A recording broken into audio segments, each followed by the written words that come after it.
So Bloomberg really thought Meghan Markle would be their golden guest. Big name, royalty ties, global recognition, it seemed like a no-brainer. They probably imagined an elegant, if intelligent conversation that would dazzle their business-focused audience and maybe even give their platform a refreshing splash of glamour. What they got instead was something so painfully offbeat that insiders are still rubbing their temples over it. According to people behind the scenes, the moment she stepped into their studio, it became clear they'd made a serious miscalculation. From the get-go, the energy was flat. Meghan came in with her usual polished exterior, perfect posture, elegant outfit that practiced smile. But the moment she started talking, things just fell apart.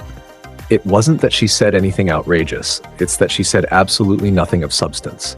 Viewers expecting insight or thought leadership got vague buzzwords and PR-friendly fluff. It felt less like a genuine interview and more like a scripted appearance with zero depth. For Bloomberg, that was a disaster. This is a network known for sharp content, intellectual rigor, and no-nonsense conversations. Meghan's segment was the opposite. One staff member reportedly put it bluntly, she dragged the show down. And that wasn't said with malice, just pure professional disappointment. They were hoping for an engaging guest who could elevate the episode. Instead, Meghan's presence turned it into a forgettable, awkward PR piece. And when you're Bloomberg, a platform that hosts CEOs, heads of state, and brilliant minds from around the world, that kind of flop doesn't just sting, it tarnishes the brand. Behind the scenes, people weren't even waiting for the cameras to stop rolling before whispering concerns. The vibe in the control room was tense. Instead of nods of approval or quiet admiration, there were raised eyebrows and quiet head shakes. One insider said it felt like a misfire from start to finish. Meghan didn't bring spark or charisma. She brought weight, and not the good kind. It was the weight of forced answers, calculated expressions, and surface-level sound bites. No rawness, no sincerity, just a familiar routine that's starting to wear thin. But it's not just the Bloomberg team that noticed. Viewers were quick to chime in too. Social media lit up with confusion and indifference. Why was she even there? One viewer tweeted. Another said the interview felt like a beauty pageant contestant answering deep questions with a miscongeniality filter. And let's be real, when your audience walks away talking about how robotic and uninteresting your star guest was, that's not just a miss, that's a red flag. Bloomberg didn't get the spike in ratings they were expecting either. The data was underwhelming.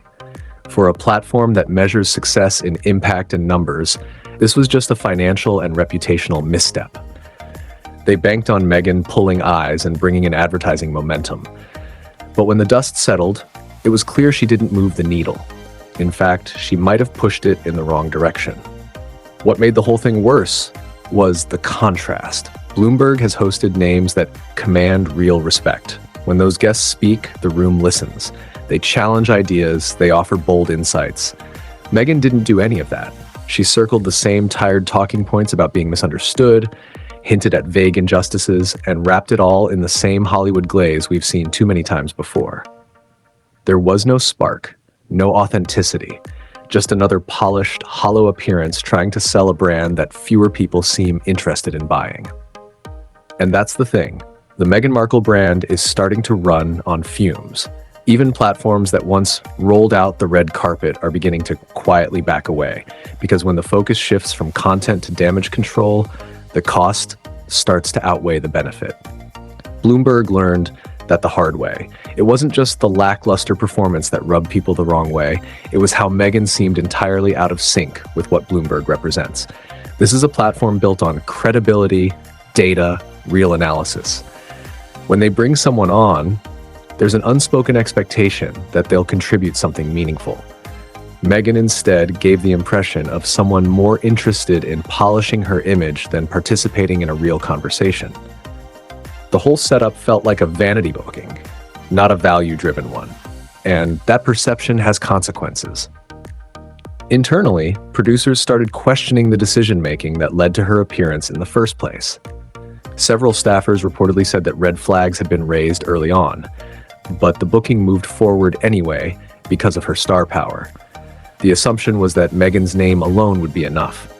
But it turns out, Name recognition without substance just doesn't cut it anymore, especially not in a space as demanding as Bloomberg's.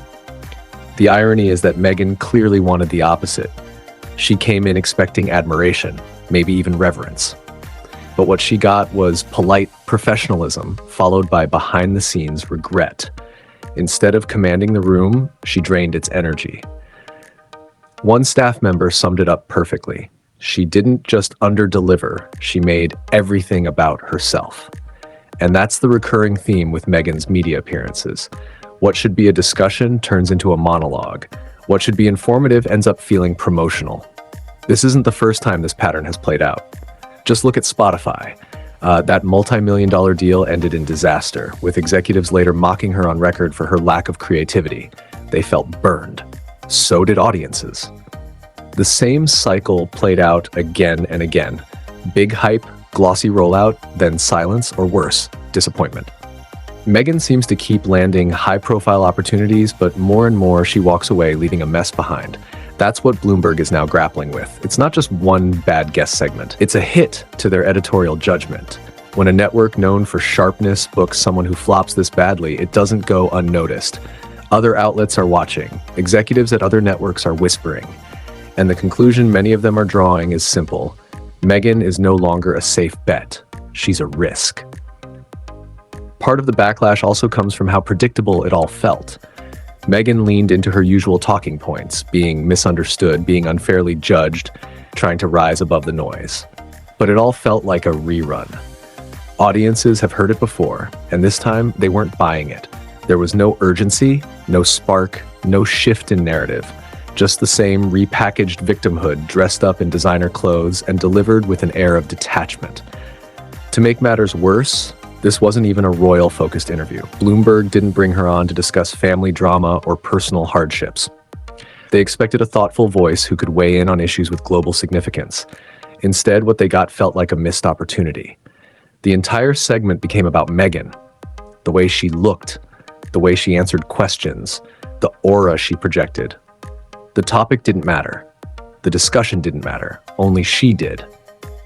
That level of self-focus might work on entertainment platforms or late-night talk shows, but in serious media spaces, it backfires. People don't tune in for polished branding, they tune in for truth, clarity, and meaningful insight. Meghan brought none of that. And the fallout wasn't just internal. Viewers were vocal. Social media dragged her performance. Memes circulated mocking how disconnected she seemed. The collective reaction wasn't anger, it was boredom. And in the world of media, that's worse. What really sealed the damage was the silence that followed. Bloomberg didn't issue a statement, didn't defend the segment, didn't attempt any kind of PR recovery. And that silence said more than any press release ever could. Insiders began leaking details, confirming what the public had already sensed, that the network viewed the entire experience as a mistake. And not just a one-off mistake, but a reputational blemish that highlighted a deeper issue. Meghan Markle is no longer adding value to the spaces she enters. This moment didn't happen in a vacuum. It added to a growing list of platforms left underwhelmed after working with her. From Oprah to Spotify to Netflix, the pattern is hard to ignore. Big launch, huge expectations, carefully curated branding, then a slow unraveling that ends with audiences tuning out. It's not even controversial anymore. It's just expected. And that's where the real danger lies. When someone's brand becomes synonymous with underdeliver, people stop watching and networks stop calling. What made the Bloomberg fallout sting even harder was how public it became. Media critics picked it up. Analysts began breaking it down. Even rival platforms used it as a cautionary tale. Meghan didn't just lose credibility with one outlet, she lost credibility with an entire tier of media. Bloomberg is no gossip blog. It's a serious, globally respected institution. If they're regretting giving her a seat at the table, that sends a loud message across the industry. And then there's the financial side. These aren't charity bookings. Networks invest in guests like Meghan expecting a return, bigger audience, stronger engagement, more ad dollars. None of that materialized. The buzz was dead on arrival. Clips from the interview barely made a dent online. Viewers didn't share it, critics didn't praise it. The data was flat, and in a media landscape driven by analytics, flat is failure. Behind the scenes, producers started taking stock. not just of the segment, but of Meghan herself. One person close to the situation reportedly said, "We thought we were getting a cultural icon. What we got was a walking press release." That line summed it up perfectly. Meghan didn't walk into Bloomberg ready to engage. She walked in ready to sell, and people saw through it instantly. The public's response added insult to injury. Social media users, many of whom had once supported Meghan during her early royal struggles, now seemed fed up. The common sentiment wasn't hate, it was fatigue. People were tired of the same old act. The rehearsed vulnerability, the vague grievances, the contradictions, the constant attempts to repaint her story in a softer light while sidestepping accountability. At some point, that narrative just stops landing, and now the industry is adjusting. Behind closed doors, editorial boards are rethinking future invites. Booking departments are weighing the risk. Is the Meghan Markle name still worth the gamble, or is it just a guaranteed headache wrapped in declining relevance? For many, the answer is becoming clearer. Even within royal circles, the reaction has been one of quiet validation. Meghan's choices continue to distance her from any sense of royal dignity. Every platform she steps on becomes a personal stage. Not for service, not for dialogue, but for performance. She doesn't elevate the legacy she married into. She chips away at it, one headline at a time. Bloomberg didn't just regret a bad interview. They regretted buying into a myth that no longer holds power. Meghan's shine has faded, and what remains is a carefully packaged brand that fails to